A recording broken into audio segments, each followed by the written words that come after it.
meal prep for Shabbat. There is a winter storm coming and I'm trying to get as much cooking done as possible so that I could at least have some food ready to go and not have to cook while the winter storm is brewing. So today I'm going to be making salmon. I might make some ground lamb. You'll probably notice those are the main two things that I cook right now because the only two things that I can find that are, kosher in my area, or at least halal.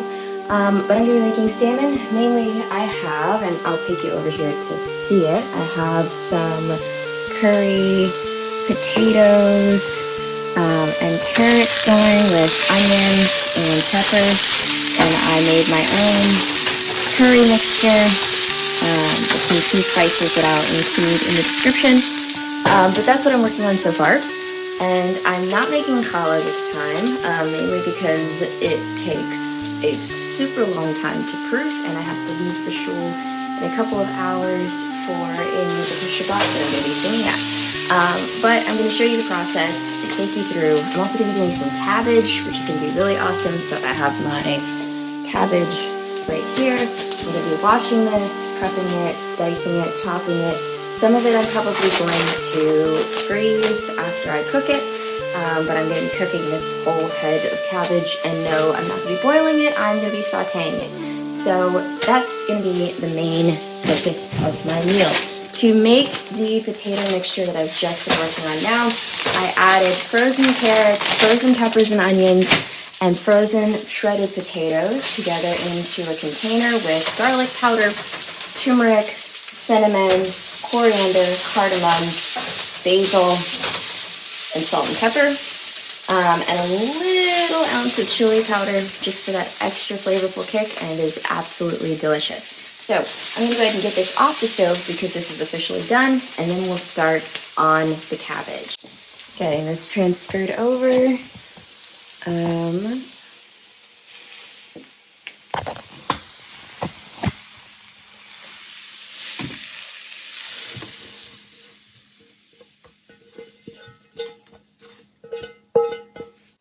Then I will move this back over to the stove and we'll start on the cabbage. Now, how I usually make the cabbage is kind of Jamaican cabbage style. So I'm gonna go ahead and turn down the heat because I'm not using it right now, but I wanna keep it hot. I'm gonna go ahead and wash this cabbage. Looks like this is absolutely gorgeous, huge, but also dirty. So I'm gonna be peeling back all of the leaves.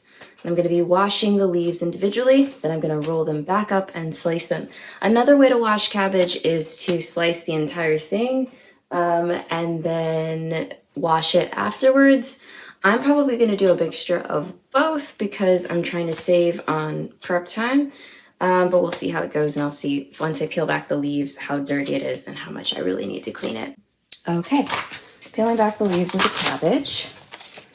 I absolutely love how layered it is. It's so satisfying. Oh, look, yep. There's bugs and dirt in there. So I'm going to be peeling this back and taking off the leaves. I'm probably going to take off the few outer layers here anyway, just to ensure that I get all that major dirt off. Because it looks fairly okay from where I'm standing, but I don't want to take any chances because one of the key things about kosher food prep is you cannot have bugs in your food. Okay. Look at that beautiful knife there from Drew Barrymore in the Walmart partnership. I absolutely love this knife. I'm gonna go ahead and move this stuff out of the way so you can get a better angle on it. And I'm just gonna start slicing the cabbage, and then I'm gonna wash it.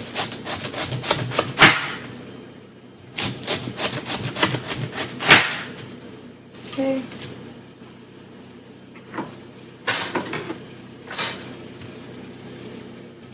The satisfying sound of slicing cabbage and all of the layers inside of it. Every time I just keep thinking of Shrek and its many layers. Okay, So I can slice this bottom off right here if I can. So I can take that off, throw that away, going into our discard pile. Then I can just continue to keep chopping.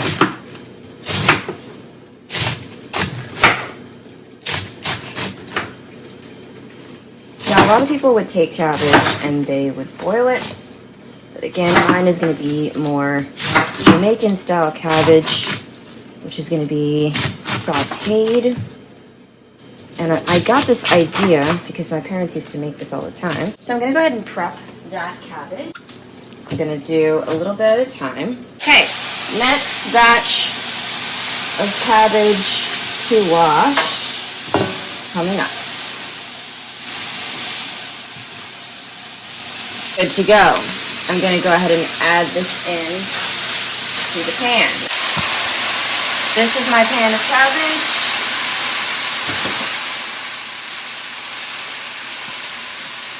This is what I'm working with. After the cabbage shrinks, I'm going to add the rest of peppers and onions blend. Right now, we are going to add some oil. And we're going to start with our seasonings. I'm going to add a nice little bit of oil because I want it to start really shrinking. Okay, so first thing in the recipe that I watched my parents do is lots and lots of salt, which not only helps the cabbage shrink, but will help it to preserve flavor as the water is stripped out of it. Next thing, of course, is pepper. You cannot have things salted without pepper. And again, same deal, making sure that you get it all up in there, nice and strong. Just like my childhood. Okay, next thing is going to be coriander. This is an important one because coriander is found in almost every cultural dish of most places that have African or Indian influence. Next thing we're going to be adding is some cumin, which is delicious by the way, but only in small dosages. You never want to OD on cumin. Basil, same flavor profile pattern here as the last thing that I cooked. You can see it starting to sizzle.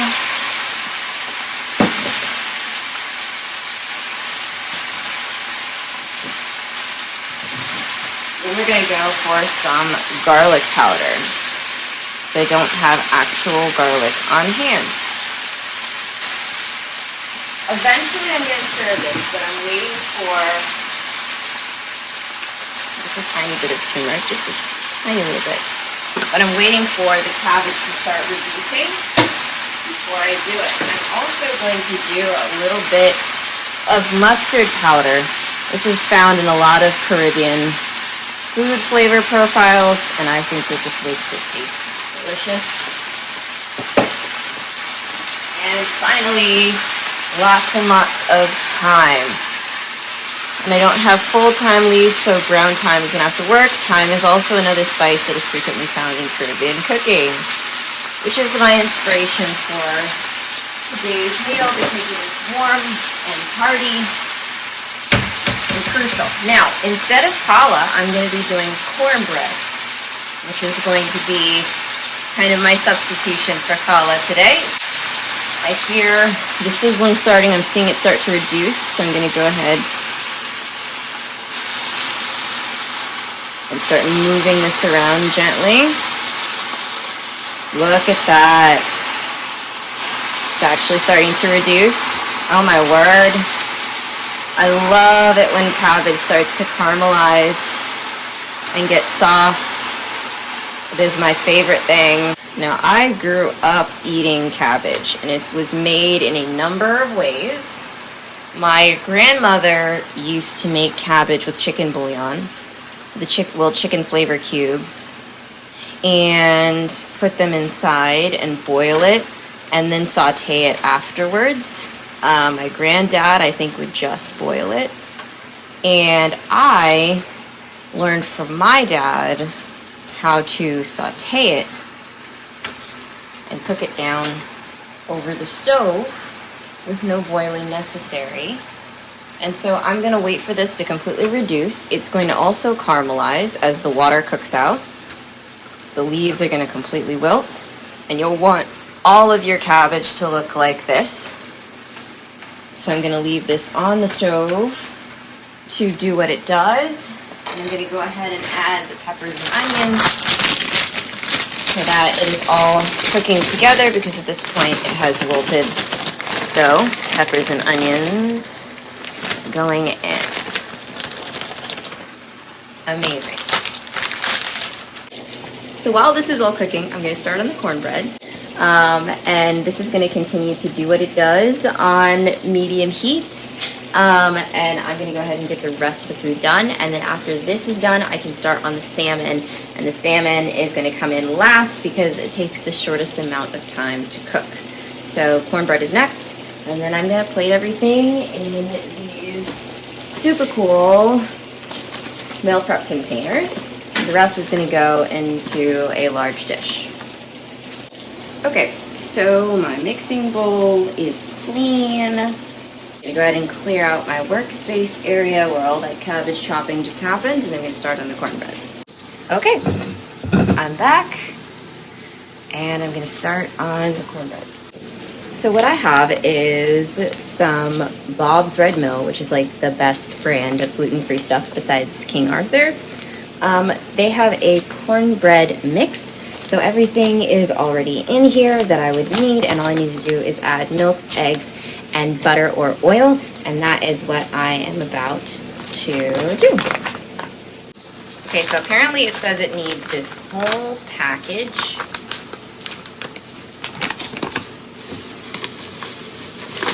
So pouring all that in. Then it says it needs 1.5 cups of milk, 2 eggs, and 1/2 cup of oil or butter. I am going to use oil because it's already here. So 1/2 cup, boom, right there. Okay, 1.5 cups of milk.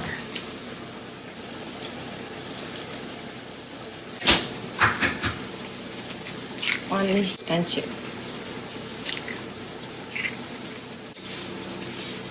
Okay, now mix.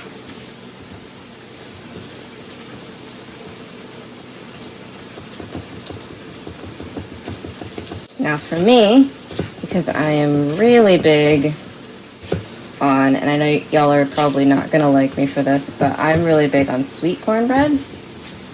I'm gonna add some sugar because for some odd reason, honey and sugar in cornbread is just delicious. So that is what I'm going to do next. I've decided that I'm going to use these pie tins because they are the most convenient thing to use right now for the cornbread. Plus it'll be in a nice cute circle, and that means that I can cut little slivers and get all of the edge pieces. So I'm going to go ahead and start with pouring my cornbread into here, and then I'll take you back over to the cabbage, and once that's done, we can get started on the salmon. The tin. Ooh, spray the camera. Okay.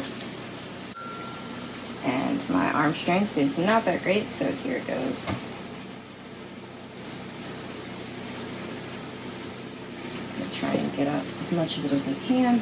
Apparently it can all fit into here because it fits a 9-inch. So we'll just pour it all into here. I don't know if you can see this at this point. You'll just have to watch it when it's finished. If you can't see, because my arm is not strong enough to hold it at that angle in front of the camera.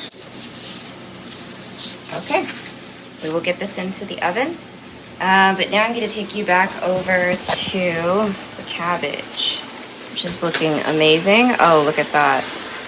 It has officially cooked down beautifully. Oh my word, yes.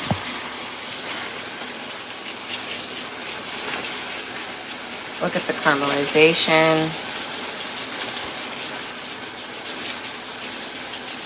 Oh, it's gorgeous.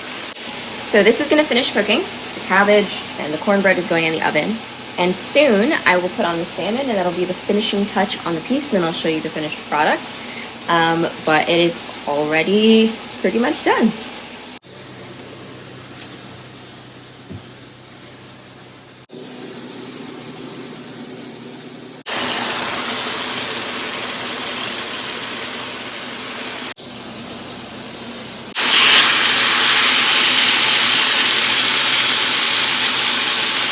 It is officially caramelized. Look at that. Yes. Okay, it is done. I'm going to move this into my pan and get my cornbread on. Look at that. Cabbage. Right there. Curry potatoes. Right there. Okay, it's officially time to add the salmon. Finish preheating.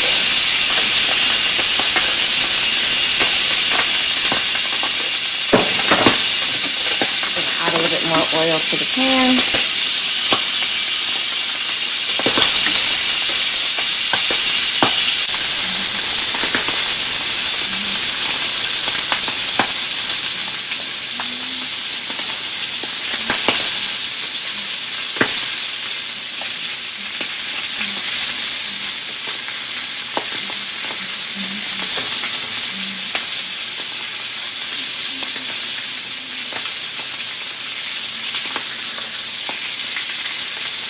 I just need for it to cook all the way, because you know me, I'm not playing around with no medium rare nothing.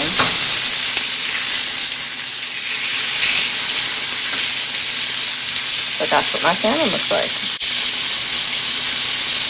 Gorgeous. So I'm going to split this piece into two, because it's huge. I'm going to split this piece into two. This is also huge. And that way not only is it going to cook faster, but I can also make more of the meal. So we're just going to let these simmer on medium, saute on medium until they're done cooking. I'm probably going to do my infamous put it all over on one side. Cook it like that. Show you the finished product when it's done. This is the last step.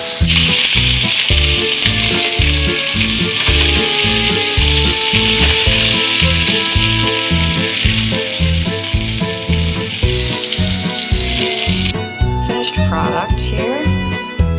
The salmon with cabbage, potatoes, beautiful. I've decided I'm going to make some rice to go with it because I absolutely love rice. And I've got all this flavor sitting at the bottom of this pan.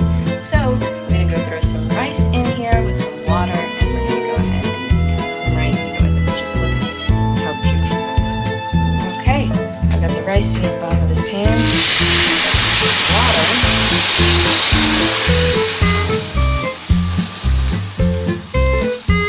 Here is how the cornbread is looking. It's coming along nicely. Golden brown at the top is what we're waiting for.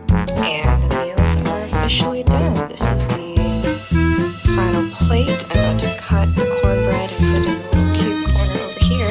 But just look at how delicious that looks. And it's finally finished. I'm so excited to try this.